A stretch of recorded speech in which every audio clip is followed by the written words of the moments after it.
Bună ziua! Bine ați venit la seria de webinare live Descopera lumea de acasă, organizată împreună cu partenerii noștri locali din întreaga lume. În această ocazie o să călătorim până în Africa, mai exact în Africa de Sud, și o să descoperim secretul vinului din Stellenbosch, un vin foarte recunoscut. O să așteptăm câteva minute până ne adunăm cu toți cei care sunt interesați de acest subiect. O să vă fac o mică recapitulare de ceea ce o să vedem astăzi.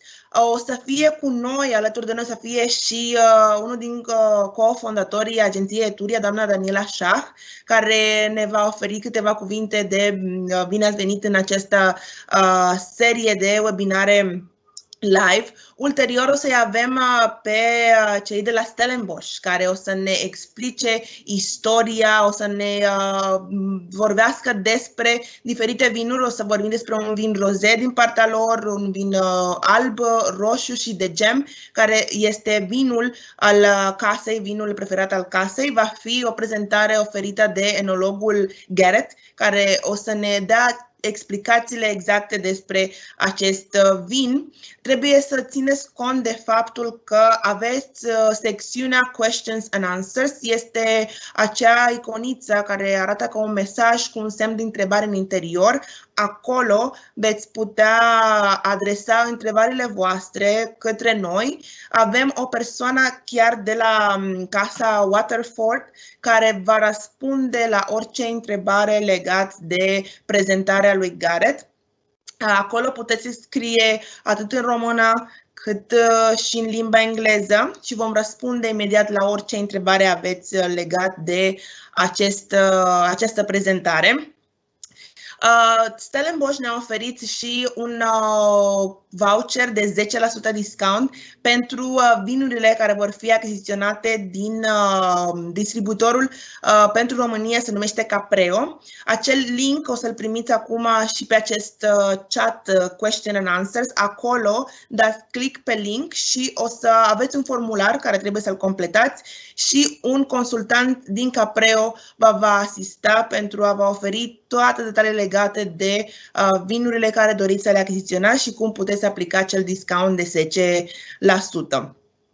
Între timp o să mai așteptăm. Vă mulțumim foarte mult că ați decis să călătoriți cu noi din această dată virtual până în Africa de Sud și ați decis să cunoașteți un pic mai mult despre Stellenbosch. Și vă mulțumim pentru acest sprijin.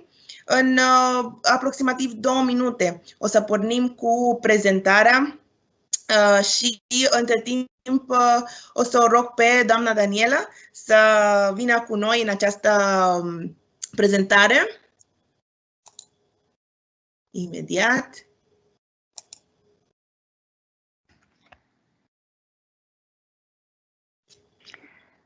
Bună ziua din nou! Ne-am mai întâlnit la încă 2 webinare și sper că v-au plăcut subiectele pe care le-am ales noi până acum. V-am pregătit și alte surprize interesante în zilele ce urmează și săptămânile următoare, astfel încât să călătorim și să descoperim lumea de acasă. Eu vreau să vă spun în această seară bine ați venit la webinarul de degustare de vin de la Stellenbosch din Africa de Sud și să vă urez o seară frumoasă și noroc! Cheers! Thank you very much, Garrett, and to the partners from South Africa who are joining us and explaining us this evening. Cheers! Noroc tuturor și o seară frumoasă! Vă mai așteptăm! Iulie, te rog! Mulțumim! Imediat o să trecem o să deschidem prezentarea cu Garrett.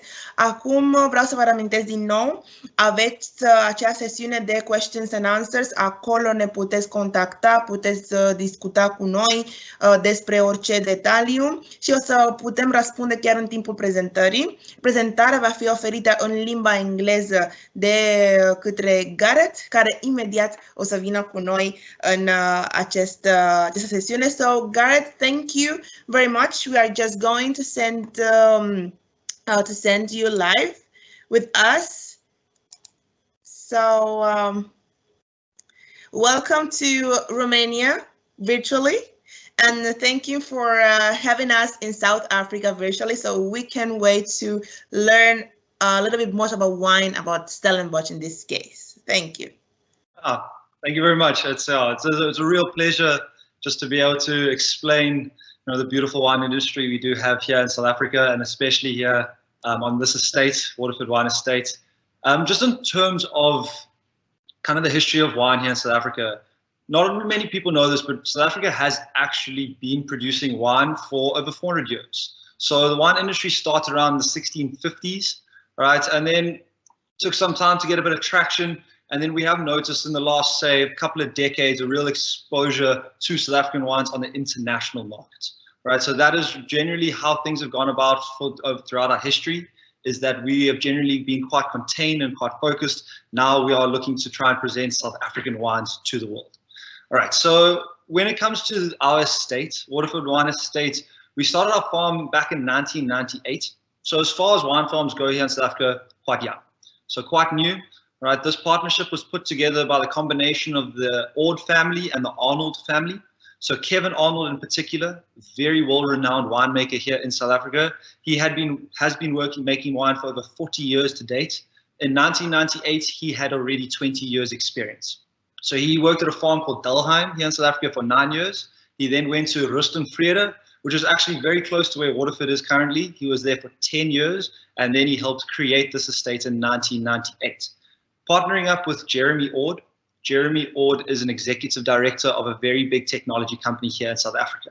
Right, so capital plus wine knowledge created Waterford Wine Estate. Okay, so now we've actually been very much a family branded company for a very long time. All right, so you might have seen on our websites our harvest festivals where we get all the family children in, get them involved, get them stomping on the grapes, doing that for many years. The children have grown up quite a bit, starting to have kids of their own from these days. So we're looking to bring that back very soon now that the youngsters are really going to come through, and we're actually going to have some Waterford grandchildren getting involved with the harvests. Now, in terms of the land itself, so we are in Stellenbosch, Stellenbosch being one of the many, many different areas here in South Africa where you can find multiple different varietals being grown, right? The beauty of the South African wine industry is our diversity. Very, very diverse in that you don't need to travel very far to find different climates, to find different soil types. Right, so the original plan that Jeremy Ord wanted to do, he actually was looking at purchasing a wine farm in Constantia. So Constantia is an area that's only about maybe say 20 to 30 kilometers from Stellenbosch, but it is a much, much cooler climate. Kevin Arnold, having been working at Rustenvrede at the time, he knew of this plot just up the hill. It's based on what we call the Helderberg Mountain. So it's a mountain range that has a face where the face of the mountain perfectly faces the sun's arc, an area that experiences a very large amount of sunlight, a much, much warmer area than say for places like Constantia, or if you travel further up the coast, you'll find places like the Elgin Valley, very much cooler climates. Here, Stellenbosch, nice and warm. This is where our red grapes are really going to dominate. So throughout our history, we have had planted 13 different grape varietals, 11 of which have been red, 2 whites. Currently, to date, we are producing 12 different grapes on this estate, 11 red, 1 white, that one being the Chardonnay, of which we will be tasting today. All right, so now the reason why we chose this area is the soil. Okay, so very, very diverse soil types here on the base of the Helderberg Mountain. South Africa, with this diversity, you come to find that certain areas are very well known for producing a particular style wine or particular grape varietal. Say, for example, a warmer area is going to be producing a lot more of your Bordeaux grapes, of which we do dominate quite heavily. But the beauty of our area is our soil variety allows us to grow such different style grapes as well. So putting 12 grapes down on one area, we've got Mediterranean, we've got Bordeaux, and they all find their way in little bits and pieces in each of our wines. All right, see there's a first cheers there to Daniela. All right, so now when it comes to our wines itself, so we have already had explained that we're going to be tasting 4 wines today. Okay, so we'll do our Rosé, our Chardonnay, our Cabernet Sauvignon, and then our flagship red blend, the Gem. Okay, so now before I even go onto the actual wine itself, we're going to be looking at a little bit of the glassware as well.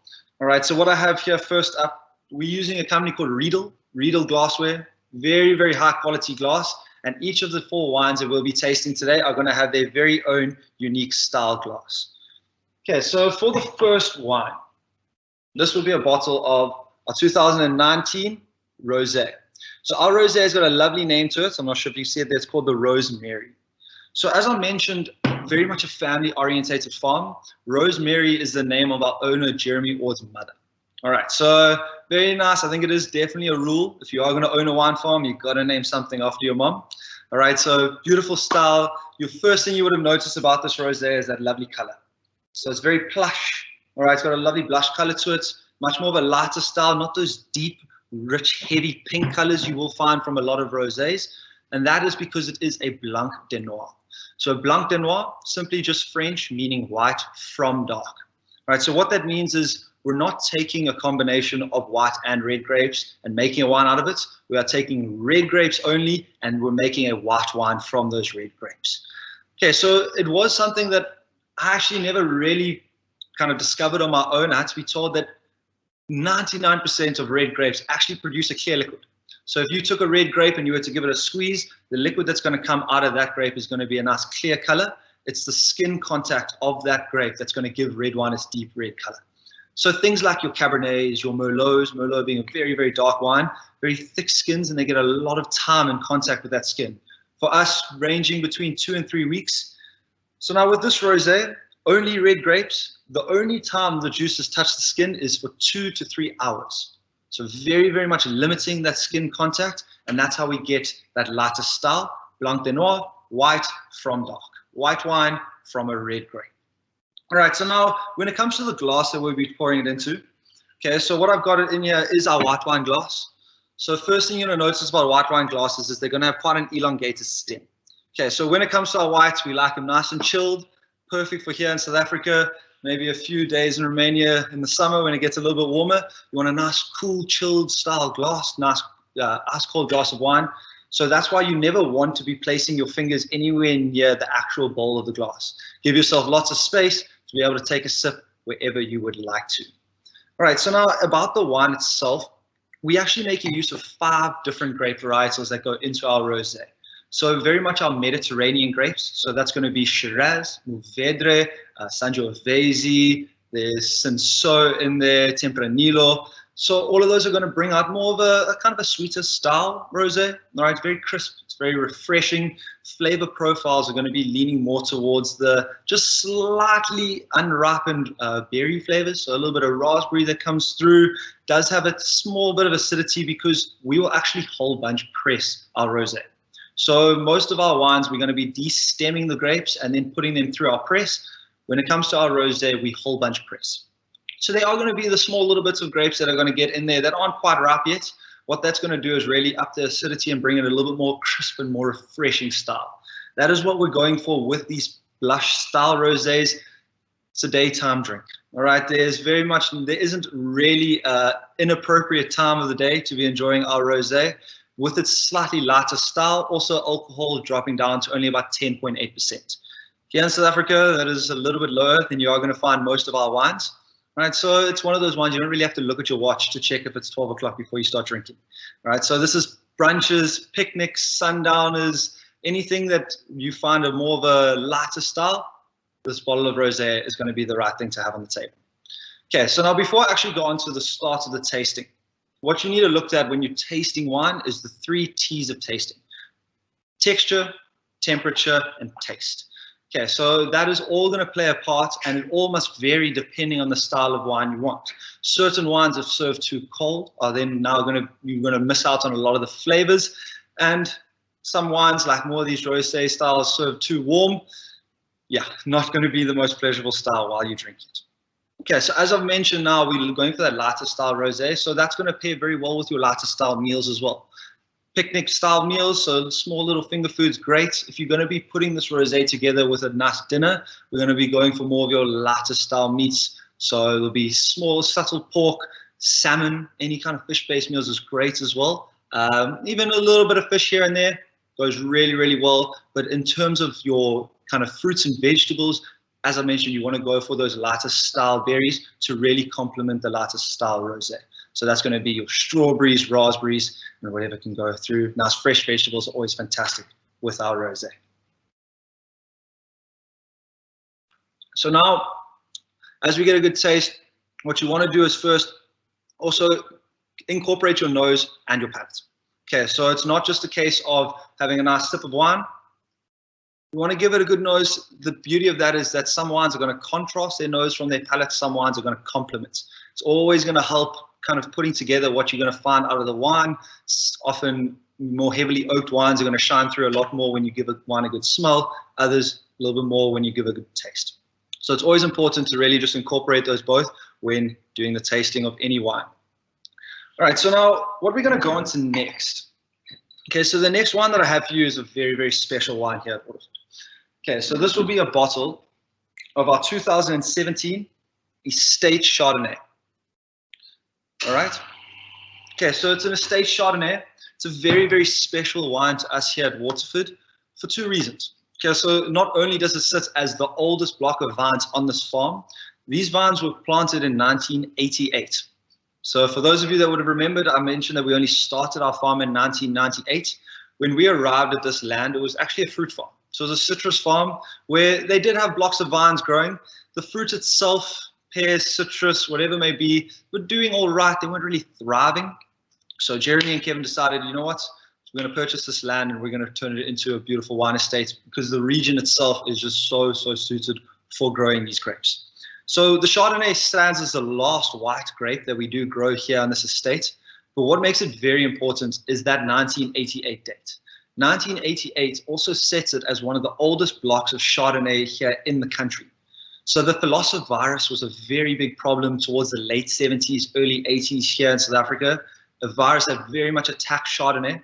We are very well isolated, as well as planting the vines a little bit after the outbreak meant they could survive through it and now sit as one of, if not the oldest block of Chardonnay in the country. The reason we can tell this is because of a project that was started called the Old Vines Project. So the Old Vines Project was an initiative we started in South Africa to incentivize farmers to keep their vines in the ground. South Africa would be classified as a new world wine country where we'll predominantly focus more on quantity than quality. Now we're starting to see that change a bit. You can go over to places, say for example, like France, you go over speak word with some of their winemakers and they'll say things like, yes, I made this bottle from one of my younger blocks. It was planted just after World War II. Yeah, that doesn't really work so well like here in South Africa. We don't have a lot of old vines. So that is why the project came through to try and push the old vines. As a vine gets older, it's going to produce less grapes, but better quality juice per grape. So that's what's happening here with this beautiful Chardonnay. You're looking at 32-year-old vines. In 3 years' time, this will be entered into the Old Vines Project. So 35 years is what they dictate is the age where your grape quality is really going to start to excel. And we have already found out that this will be one of the first Chardonnays in the project. And that's why it's safe to say that we do have one of the oldest. Now about the wine itself. So what we really like to focus on here at Waterford is not necessarily the process of how we make the wine, but the quality of the grapes itself. We want to reflect the quality of our conditions and the quality of our soils. So we don't want to make it too intrusive on the wine itself, really let the grapes speak for themselves. So now with the style of Chardonnay that we're producing here, I hope you guys can see it nicely, but you're going to notice that it is a little bit lighter, all right? Our Chardonnay has very much more of a subtle lime green color to it. Immediately, that's going to indicate that it's not one of those very heavily, very oak style Chardonnays, very buttery, very rich. It's not the style we're going for. What we have generally found is that as a South African public, we generally prefer our white wines to be a little bit more crisp, a little bit more refreshing. We'll save the oaked for the red, right? I say that, yet this is an oak Chardonnay. So it's a very lightly wooded Chardonnay. It will spend about a month of maturing in the barrel, all right, and then a further 10 months, a month of fermentation in the barrel, and then a further 10 months of maturation from there. Okay, so spends its entire life in barrels, yet I said it's a lightly wooded Chardonnay. So the reason that it's more of a lighter style is temperature. Temperature is a crucial part of our Chardonnay. While this wine is fermenting, we set the temperatures in the room down to about 14 degrees Celsius. So if we're going to go into more of the technical side of what's happening, what we are doing is limiting the buildup of malolactic acid. We're limiting the malolactic fermentation, which undergoes at a more warmer temperatures ranging from 17 to 19 degrees. So the style that's going to be a result of a cooler temperature, crisp, refreshing, elegant, super, super smooth, very, very easy drinking, but more importantly, very vibrant. So lots of flavor. So it's all about the grape. We don't want you to taste our barrels. We want you to taste our grapes. And that is a style that we're really looking to put together here. So now the glass that we're going to go into here, you'll notice much, much bigger bowl. All right, so if we go back to the difference there, you will see immediately very, very big size difference. All right, so this is what we call a Burgundy glass. So Burgundy glass, distinctive for this lovely big bowl. The reason for that is aromas. This big bowl is going to really trap the aromatics in the glass. Burgundy glasses are designed for your two Burgundy wines. So that's going to be your Pinot Noir and your Chardonnay. So naturally quite aromatic styles, right? Both wines are going to have a subtle bit of oakiness on them. So you do want to make sure you can get a little bit of that coming through on the nose. With ours in particular, for me personally, that's why I will never tell you what to taste in our wines. I will never tell you what you should look for. I will tell you what I taste. The beauty of wine, you are the master of your own palate. You know your tongue better than I do, so I will notice what I'll give you my perspective, and then it's always interesting to see how our different taste receptors pick up the different flavors that will come through. So on the nose, beautiful vanilla butterscotch that will come through into the Chardonnay. The nose is where the oakiness comes through. So there is a subtle bit of that barrel flavor that will come through, a little hint of vanilla, which you can pick up on the nose. But what makes this wine very special is that I pick up almost no oakiness on the palate. Beautiful vanilla butterscotch. And what makes it so enjoyable is, as I mentioned, that very smooth feeling to the wine. It doesn't have that buttery, creamy feel where you kind of have resin left in your mouth after each sip. It's elegant. You take a sip, nice and smooth, straight down the palate. For me, a little bit of a citrusy flavor. I still think there were some of the old citrus farm peels left on this block. Kind of shines through in the flavor a bit. But in terms of what I pick up on the palate, it's a lovely vanilla butterscotch on the finish. Super, super elegant, nice, easy drinking. Chardonnays, this is the wine where you also want to be careful with the temperature. Okay, so I've mentioned taste, I've mentioned texture. Temperatures, you don't want to be serving your Chardonnays too cold. Okay, that's when you're going to start to lose out on a bit of flavors. All right, so you want to be sitting a little bit lower than room temperature. You can go ranging 15 up to 18 degrees Celsius is always a really nice temperature. If you do prefer your Chardonnays a bit colder or a bit warmer, they are quite a varying style wine. Some people love to make an unoaked Chardonnay, some like a very heavily oaked Chardonnay. So that is going to be quite an important fact when it comes to tasting the particular styles. With ours, lightly wooded, so we'll hit that in between, going at that around 15 to 18 degrees Celsius. As I mentioned, one of my personal favorite white wines here on our estate. And yeah, a real crowd pleaser, especially for us here in South Africa. All right. Okay, so what we are going to go on to next. So before I bring up this next one, I want to go a little bit more into Stellenbosch as a region. So Stellenbosch is what we call, well, the area that we're in of Stellenbosch is what we call the Bordeaux Triangle of Stellenbosch. So it's actually a name that was kind of early started to shine through about 1970s. A group of, I think it was, from what I remember, the British winemakers came through. They discovered that the Bordeaux varietals growing in this area, especially on the base of the Helderberg Mountain, as I mentioned, with its perfect facing arc, early sunrise, late sunset, lots of sun exposure, great for Bordeaux grapes. So as we know, Bordeaux grapes, it's going to be your Cab Sauv, Cab Franc, Merlot, Petit Verdot, Malbec. They're going to have a lot more of a deeper color to the wine. That's going to come from the thicker skins. So Bordeaux varietals have a much thicker skin, and that's going to produce a nice deeper color and a bit more of a bold, more heavier style, full-bodied red wine. So the reason I mention that is because what we are going to go into now will be a bottle of our 2016 Estate Cabernet Sauvignon. Okay, so this is our signature grape. All right, so Cabernet Sauvignon is the most widely planted grape on our estate. So out of the 12 different grapes we have, you're looking at about 34% will be strictly reserved for Cabernet Sauvignon. Okay, the reason for that is our weather. So even today, going into our winter, it's a beautiful sunny day here. Obviously, the grapes are off at the moment, but when it comes to our summers, we experience very hot and we experience very dry weather.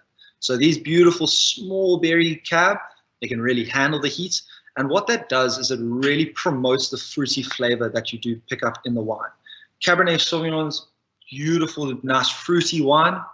All right, so it can be very misconstrued. Yes, nice full body, quite heavy, but when it comes, that's going to go more towards texture, a little more leathery style that comes through. But when we're talking about taste, taste is actually going to be rather sweet. Okay, it's going to have a subtle fruitiness. With ours, no different. Because of the overexposure of sunlight we receive here in Stellenbosch, we actually are quite well known for quite a fruity cab. All right, Stellenbosch Cabernets you can pick up and they really shine through. With ours, this vintage in particular, 2016, for those of you that don't know, South Africa underwent a drought from about 2016 through 2019, right? A very, very difficult time for us locals here in South Africa. What a lot of people don't know, it was an exceptional time for making red wine. Okay, so what do we know about what happens in a drought? A drought, lots of sunlight, no rain, right? High temperatures. Right there, perfect for growing these Bordeaux grapes. The wine industry is so fascinating in that you actually want to be growing your grapes at almost their most strained condition. All right, so when you're looking at each berry, the bigger your berry, it means a lot more amount of juice in that berry, which means it's a more diluted flavor. So wine grapes, yes, you want to produce as much as you possibly can, but the more bigger your grapes are, the less flavor you have to work with. So you've got to kind of find that perfect in between the two. Cabernet is one of the smallest berries that we grow here on the farm, very high quantities, but we have lots of bunches. So we have lots of physical berries that don't actually produce a large amount of juice. So it's one of the very big factors as to why you'll generally find wines such as your Cabernets, your Merlots, Cab Francs. They are going to be at a subtly higher price point, generally because they will take a bit longer to make, longer maturity times in the barrels. But plain and simple, it just takes more vines to make a bottle. If you're looking at a bottle of, say, for example, Pinot Noir, very big grapes, you're going to see that each vine will be producing maybe 2 or 3 bottles, where with Cabernet, each vine only going to be looking at 1 bottle per vine. So physically by area, it does just take more. Now, when it comes to our Cabernet Sauvignon, so it's actually a little bit of a Bordeaux blend in itself. Okay, so when it comes to the kind of the wine laws here in South Africa, one of them dictates that you must have 85% or more of a particular grape in the bottle for it to be classified and named on the label. So this one here says Cabernet Sauvignon on the label. It isn't 100% Cabernet Sauvignon. So this bottle comprises of 94% Cabernet Sauvignon, 3% Petit Verdot, 2% Cabernet Franc, and 1% Merlot. All right, so what we're trying to do is just bring in a bit more depth. Okay, so you might think 1% Merlot, what is that really going to do? But it's going to smoothen out the wine. It has its part to play. In every sip you take, you are tasting that small little percentage of Merlot that will make a difference if it were not there. So with this area being so good for Bordeaux grapes, Cabernet Sauvignon making up a very, very large percentage of that blend. But we've got our Cab Franc, we've got our Petit Verdot, we've got our Merlot, just to bring in a little bit of rejuvenation and add to the body of the wine itself. When we're talking about maturation, our Cabernet Sauvignon will be fermented for looking at about 14 to 15 days. Skin contact will then be taken off, pumped into our barrels. On this estate, we are 100% French oak. Okay, so we did use American oak until about 2006. So what we found is that American oak produces a subtly smaller, sweeter flavor in the wine, whereas a French oak really brings in a bit more of a savory flavor, savory aromatics. A bit more suited to the style of wine we like to produce. So in about 2006, we phased out of the American oak and went strictly French oak. So 100% French oak barrels, matured using about 26% new oak. Okay, so for those that aren't familiar with the way wine is matured and the difference in the types of barrels you use, a French oak barrel, any oak barrel, is basically just a really large tea bag. If you were to make a cup of tea from a tea bag, the first cup you make from it will be very strong. The next cup you make won't be as strong, and so forth and so forth. So we are doing the same principle, but with tannins. So tannin is a chemical found in plant material. So there are tannins in the skins of grapes, there are tannins in the stems of grapes, and there are tannins in the barrels that we choose to use. So if we were to use a brand new French oak barrel, it's going to have a very large amount of tannins in it. Then once you fill that up, let it mature, 2 months to 20 months later, you empty that barrel out. If you were to use that barrel again, there will be a subtly less tannins available for the next use. So tannins are actually what you're looking to age in a wine. Okay, so that is why you leave wine in the shelf for 20 years and it tastes fantastic, because the tannins is a subtle dry finish on your tongue, and that's what slowly chemically breaks down from the introduction of oxygen over many, many, many years. Oxygen, a wine's best and worst friend at the same time. So too much oxygen straight away, your wine will oxidize. It's the reason why you won't be able to drink a bottle of wine that you've left out overnight. It'll go flat. It's what the oxygen has done. It's diluted and dyed out all that flavor. But if you introduce it very, very slowly through a cork, it's what's going to break down those tannins and create this beautiful smooth wine. And as the tannins break down, they get integrated back by flavor. All right. So with this bottle of Cabernet Sauvignon, we are going to be using a ratio of 26% new oak. So you can put a bottle of wine in 100% new oak barrels. You try to take a sip of that wine straight away, and it's going to completely dry out your tongue. The tannins will be very heavy.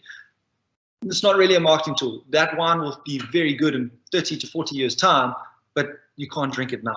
So we need to use a good ratio of new and old barrels to create something that you can open right now, tastes delicious, but something that you do want to age for a lot longer as well. So when it comes to our Cabernet Sauvignon, we've gone with 26% new oak for the 2016 vintage. All right, so 26% new oak for a total aging time of about 19 months. Okay, so what that's going to do is develop a beautiful tannic structure to the wine. So now drinking the wine at this young age, you will notice it's going to be a little bit dry. The tannins will be very present. Smells wise, oh, got a beautiful leathery aroma to it, lovely earthy feel, subtle bit of fruitiness that comes through, but it's not as dominant. That's why I really do enjoy cabs. As cabs, take a sniff of the wine, you think, okay, I'm in for quite a heavy drink here. As soon as it hits your palate, lovely fruity, nice and sweeter flavors, which really do shine through.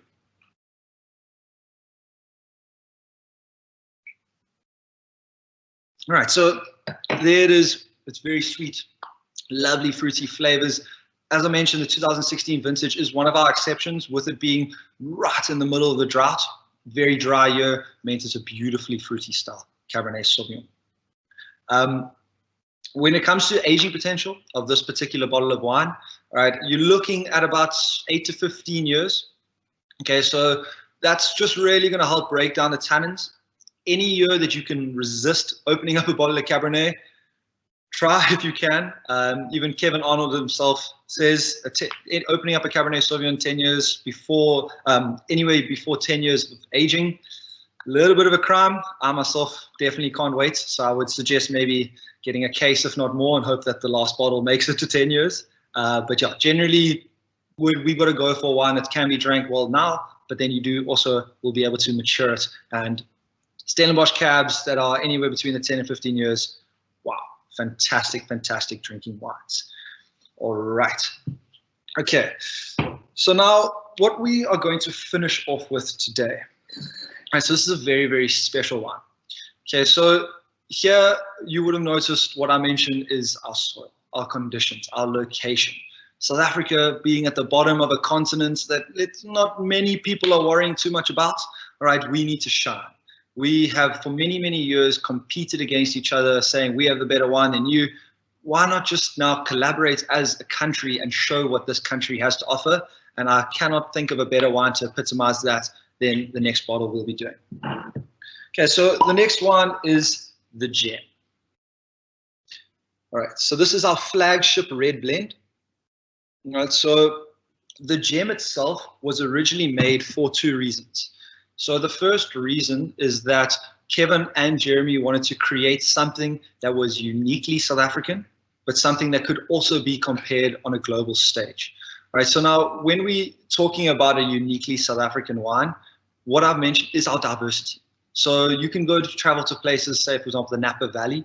The Napa Valley, if you stood in one area and took a soil sample beneath your feet, you could walk 50 kilometers, take a soil sample again, and you will have the same soil beneath your feet. Here, our soils change within a matter of meters. So on this farm, we have 5 different soil types.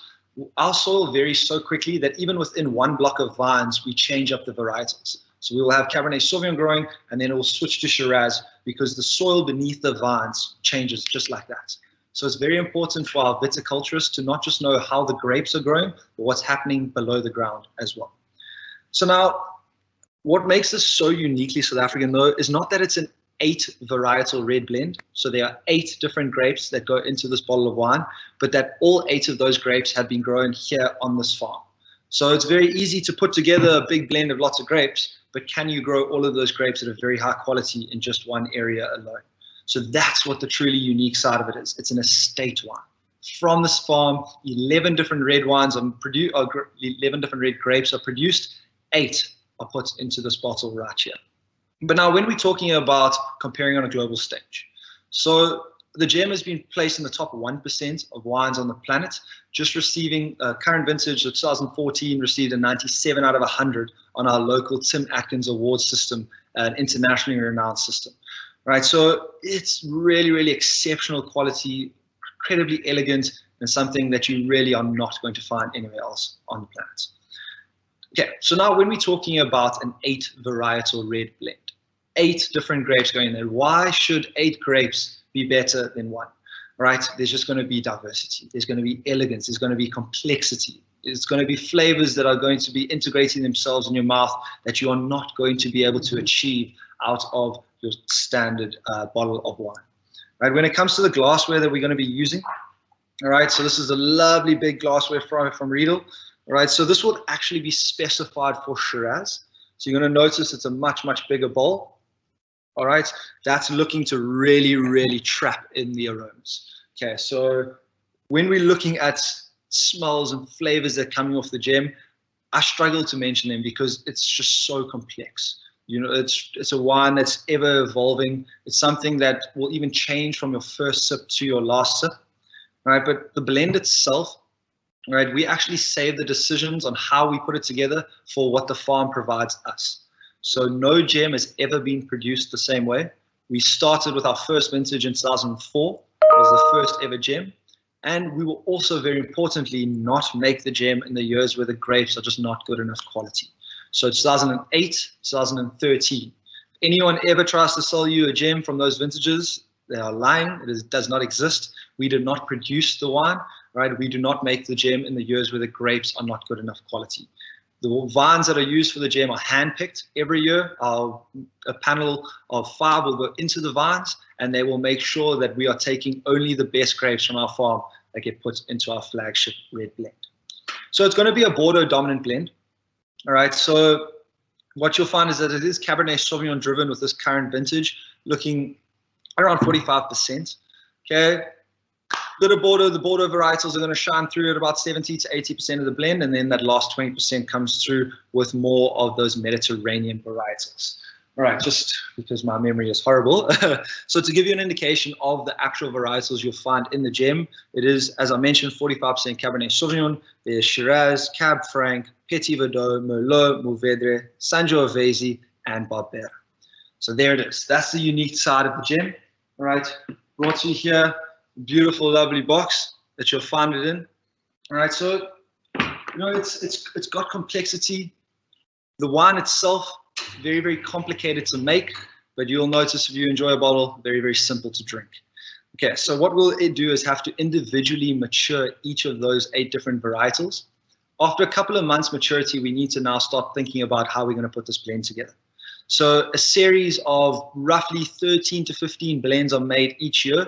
Then that same panel of 5 will spend 2 weeks doing a blind tasting of each of those blends, eliminating the one with the lowest score each day until at the end of the 2 weeks, we come to what will be that vintage's gem. Completely unique. We have never blended the gem the same way. We have used 7 varietals before, with this current being 8. Okay, so the maturity of the wine will be about 22 months in a 3rd brand new French oak barrels, a 3rd second full barrels, and a 3rd full barrels. Okay, so that's going to create a wine with a lot of tannins. So you notice the Cabernet, 26% new oak for 19 months. Now we're looking at 33% new oak for 22 months. So a little bit more tannins, and what that's going to bring with it is aging potential. So the gem has a beautiful aging potential of upwards of 20 to 25 years. If you could feel the bottle, it's a much, much heavier glass than the rest of our wine. Very unique bottle that we especially bring in just for the gem itself. The punt is a lot deeper at the bottom, so that if you are going to be aging for 20 years and you will have sediment buildup, it's going to be caught nice and deep and it's not going to be pouring out into your glass. And very, very importantly, the cork. All right, so we've got right here, what I have for you is the Cabernet Sauvignon cork and the gem cork. So if I put these together, you'll notice that the gem cork is almost a good 1/2 centimeter longer, right? The quality of this cork right here is exceptional. It costs more than 2 of these corks and 2 of these empty bottles together. Okay, very, very high quality. We don't want you to be keeping your gem in your cellar for 20 years, only to find out that when you try to open it, the cork disintegrates. So we go with the maximum. You'll see the gem labeled on each of the corks, picked out and designed especially for this bottle of wine. All right, so when we are talking about flavors and aromatics, okay, so the Cabernet Sauvignon is really, really going to shine through. Okay, so it is a Cab Sav driven wine, so that subtle fruitiness will be there. The Shiraz in the wine is about 20%. So 20% Shiraz, being a little bit higher than most of the other varietals, does bring in with it that beautiful spiciness. Familiar, we have the Kevin Arnold Shiraz, which is quite a nice spicy wine, right? It really does shine through. But the reason I can say that is purely just because I've been fortunate enough to taste multiple vintages of the gem itself, right? So it's something that will change from year to year, and that it's got such a complexity to it. The whole point of us making the gem was that you cannot determine what grapes go into this. If I were to give you this glass with just this amount of wine in it, not telling you anything, I do not want you to know that there are 8 different grapes in it. It must be seamlessly put together with a beautiful, long-lasting flavor profile. I kind of label it the wine you don't really stop drinking. So now, if I take a sip of this wine, all right, lovely flavors that are going to shine through, nice smoothness. Yes, a little bit more of a dry finish there. The tannins are nice and present. That's why I would always recommend, whether you've waited 1 year or 25 years, you do want to try and decant your gem. All right, if you can, let it breathe a little bit, let it open up. A very complex wine that does need a little bit of patience with. Right, but now, even though I'm talking to you right now, I still have very, very strong flavor of the gem on my palate. It's a lovely long aftertaste. That really does mean you don't actually stop. Right now, I still feel like I'm drinking the gem because the flavors are just really lingering. Premium quality wine, and really the best that we can offer you. What we do offer you though is not just wine. All right, so here on the farm, we incorporate a wine and chocolate pairing. Okay, so what I'm going to do for that, okay, so we're going to go back to our glass of Cabernet Sauvignon. So in our wine and chocolate pairing, they'll be paired. We have 3 wines. It will be our Kevin Arnold Shiraz, our Cabernet Sauvignon, and our Heatherly dessert wine. So we'll just focus now on the Cabernet Sauvignon pairing. So here will be our chocolates. All right. So our chocolates are made locally in a factory that's only about 2 or 3 hours away from this estate. Greyton, right? Von Gusseau chocolates. We were actually the first wine farm in South Africa to pair wine with chocolate. I don't understand it. We've been making wine since 1650, and we only figured out now that it pairs well with chocolate. But I'm happy that we have, because now we can enjoy it to this day. So now when it comes to the wine and chocolate pairings, what we're trying to do is really complement or contrast the flavors between the two, really bring them in together. The importance is collaboration. It is not a case of a good wine and a good chocolate. It's a way of how they interact together. So the chocolate that we have for the Cab Sav is a rock salt dark chocolate.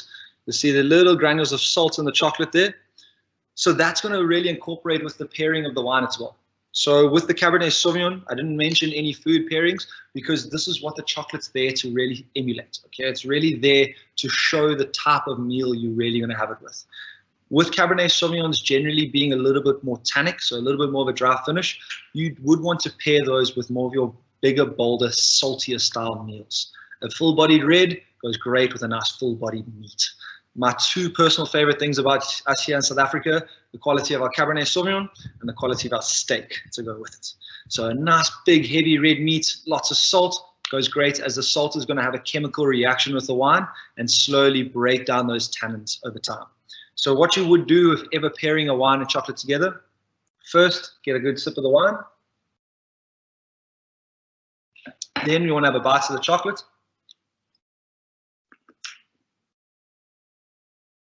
Now you want to let the chocolate just subtly melt in your mouth a little bit. You don't want to be swallowing straight away.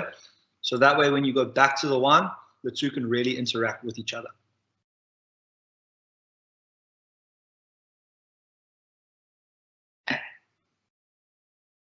All right, so there, on that second sip after the chocolate, that subtle dry sensation that we pick up on the sides on your tongue from the tannins, not as present.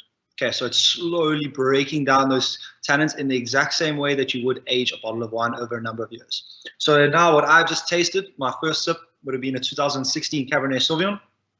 After the bite of the chocolate, this is very similar to how that exact same bottle of wine will taste in about 2 to 3 years' time. Slowly with those tannins subtly broken down. And that is kind of the whole basis behind the wine and chocolate pairing, is to really collaborate and work together and add to the experience you do pick up with the wine. All right. Okay, so that is what we have for you here. Hope it has been a nice explanation and you've learned a bit or two, maybe confirmed a lot of things you already know. I always like finding out that what I do know about wine is backed by someone else. But yeah, if you ever do get the chance to experience any of Waterford wines, I am very jealous. Don't just say this because I work here, but I absolutely love our wines. Very exceptional quality. South African wines in general are really, really making moves in the global industry, and it's really encouraging. Hopefully today we'll start to see a lot more of them popping up in Romania. Thank you, Garrett. I am here dying because I would like to taste with you, but we have the opportunity through the link that we sent to everybody with Capreo to be able to get one of the wines that you mentioned. So we now are going to wait for questions. Maybe they have more questions already. They have been answered through the presentation. So Chris has been answering some of the questions that they have had. So we can wait. Maybe they have some questions that you directly can answer, so Chris can give it to you also. And for us, it's amazing to have this opportunity to receive this. For me, it was a really good presentation of your wine and the wine itself, in general from South Africa. So for us, it's really interesting. And now we have one more reason to visit South Africa. There were many, but now we have like another one. And now I would like to have the opportunity to take a plane and get there just to taste with you. It was really, really amazing. So we are waiting for more questions if they come, just to check. So my question for you, as you mentioned, is your experience. What is your favorite wine? What is the one you like the most? My favorite one? Oh, this is the most common question we always get. Sure. It's a very much, it's a feeling thing. You know, there are some days where you just would love a particular wine, and other days you'd not. I must say, personally, if I'm going to go, okay, hand me a bottle of wine right now, I will have to say our Chardonnay. I absolutely love the Chardonnay. The thing is, especially because South Africa here, our climate changes so much. A nice cool glass of Chardonnay in the summer is the best thing ever. Winter, then you know you want something a little bit more wholesome, a bit warming. So if I'm going to say it, we'll go Chardonnay in the summer, and then I think a beautiful glass of the gem in the winter is the way to go. Yeah.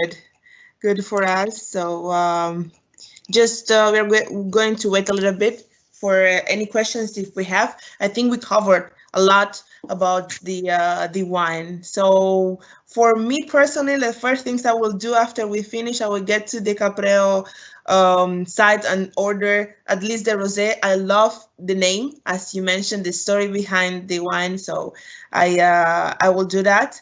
So we are going to wait a little bit just to see if we have more questions. But since we are going to wait, can you just take us through what we had today? Just a small conclusion of everything we did today. Perfect. Yeah, sure, no problem. All right. So yeah, so first we had just our rosé, blush style rosé, so not as pink, nice light color, very sophisticated style rosé. Generally, rosés have quite a bad reputation of being the the unsophisticated style wine, people that don't know wine, just drink rosé. I think these beautiful blush styles are really changing that market. Very easy drinking, nice summer drinking rosé. Right, then the second white that we had was our estate Chardonnay, also a single vineyard wine, very important as well, meaning it's all coming from one block, so it adds to the uniqueness of the wine, the quality throughout. Yeah, nice and smooth, nice and creamy, very vibrant flavor, lightly oaked. You want to be focusing more on the grape than the barrel. So Garrett, we have one just question that came, and then we go on with the resume. There is someone asking about the Shiraz, if it's not worth to mention about it. So I see Chris over there coming with it. So if we can talk a little bit about it, just yes, to, of course, 100%. Okay. There's still a little bit, some minutes from you to talk about it, so it will be perfect for us. With this whole lockdown, I haven't been able to talk about wine in 5 weeks, so trust me. Yeah, okay. Perfect. So this is a bottle of our, I think it's 2015, yeah, 2015 Kevin Arnold Shiraz. All right. So with this bottle of wine, this was actually a very interesting bottle of wine because this was actually the wine that got our name out there. So the first ever bottle of wine produced by this estate, a bottle of 1998 Kevin Arnold Shiraz. Very, very similar label, right? So it's, you can see very, very different from the rest of our range. So this bottle of wine is quite special because with this lovely Kevin Arnold in bold, well, I don't know if you can see, there's a very subtle name at the bottom. Yes, we can see Catherine. Catherine E. Yes, exactly. We can see it. We can see it. Right. So this is another very much a family-orientated wine. So Catherine Lee is Jeremy Ord's daughter. Kevin Arnold and Jeremy Ord both have 3 children, and they name each vintage of our Shiraz after one of the 6 family children. So every 6 years they cycle through the names. I think it goes in age order if I'm not mistaken. All right. So the style of wine though is actually what Kevin was very well known for. So with his work at Rust and Vrede for the 10 years from 1988 to 1998, he actually developed a little bit of a nickname as Mr. Shiraz. Right, so very good work with the grape. He loves to work with it, and that's why it became one of our signature wines here at Waterford from the early days, purely just because Waterford Wine Estates had no reputation. The farm was brand new. No one had ever heard of it before, but people heard the name Kevin Arnold. That's why we put his name on the bottle, just as simply a way of letting everyone know who is making the wines here at Waterford, what quality of wine we're trying to make as a farm. We are going for that luxury wine brand, making some superb quality. So the style of wine is actually still how we make it to this day. Even though Kevin Arnold is not our head winemaker anymore, his style really resonates in the wine. So this is what we're going to go for as a very soft and a very smooth Shiraz. So Shiraz, as a grape varietal, has a beautiful peppery flavor, a little bit more of a spicier aromatics that are going to really come through into the wine. So now what we have found is that if you combine a spicy flavor with a dry tannic finish, the two can become a bit sharp. So we'll say, let's sacrifice on the tannins, focus on the flavor. So this bottle of wine is actually aged for 20 months, but we use a lot more of our older French oak barrels. So French oak barrels that have already been used 3, 4, 5 times. So that way there's a lot less tannins in the wine, but we do it for quite an elongated period of about 20 months of aging. So 20 months of aging, but with older barrels, creates a very velvety textured wine. It's very smooth, it's very soft. Right, and that's where we're going to let those spicy flavors shine through. So that's where that spicy pepperiness really dominates. Also, it's a very, very close second to the gem in the winter. This bottle of wine, it does have a little bit of a cinnamon. We kind of name it the kind of a Christmas in a bottle. It's a wine that really makes me wish I lived further enough north, somewhere in the northern hemisphere, that I can enjoy this over a white Christmas. Unfortunately, our Christmases here in South Africa are about 38 degrees. So it's a bit too warm to be drinking a Shiraz. But in the wintertime, around the fire, a really, really superb bottle of wine. It is the first wine that's in our wine and chocolate pairing. We pair it with a masala chai dark chocolate, lovely spicy chocolate, just to simply complement the spicy wine. And that's what's really nice about our wine and chocolate pairings is the difference in each pairing, whereas the Cabernet was about the effect, the chocolate breaks down the tannins, whereas the Shiraz, it's simply just a lovely spice flavor. So spicy wine with a spicy chocolate, really complementing each other very nicely, and all around a beautiful, beautiful red wine. It is perfect. So thank you very much. So we were saying the conclusion. You already mentioned that we talked about the rosé, and you were mentioning the others wine that we talked. Just to make a small conclusion to receive all the information there at the end. Okay. Well, not a problem. Right. So yeah. So we had the rosé, we had the Chardonnay, all right, and then I've just mentioned the Shiraz. We had the Cabernet, which is our most widely grown grape variety on the farm. It's what the area of Stellenbosch is very well known for. This is cab country. Everyone loves their Cabernets here in Stellenbosch. Lovely, fruity, bit more of your aging. So you want to be aging that for nice 10, 15 years if you can. But more of your full-bodied reds, something for a beautiful winter. So the really nice thing about South Africa is that our summers are nice and hot for growing Cabernet, and our winters are nice and cold for drinking Cabernet. So those two work out really well. And then finally, our flagship bottle, the Gem, right? 8 different grapes, incredibly unique. You'll see here, very nice label of the entrance to our wine estate on the bottle. All right, the name you can see, so we've given it the Gem. The Gem is actually named after Jeremy himself. So Jeremy, his nickname is Gem, and that's where we got that name for, as well as it does have that beautiful connotation of being the prize jewel of Waterford, of which it very, very much is. Perfect. Thank you very much for all the explanation. And I also would like to bring Chris. Chris, for everybody, he was behind the scenes. He was answering all the questions that you had regarding the wines and the explanation. So Chris and Gareth, thank you. Thank you very much for taking us in this short flight to South Africa. So thank you very much. And it is a great pleasure to have the opportunity to meet you both. Perfect. Thank you so much. Thank you so much. Thank you. And hopefully we'll see all of you in South Africa when everything goes back to normal.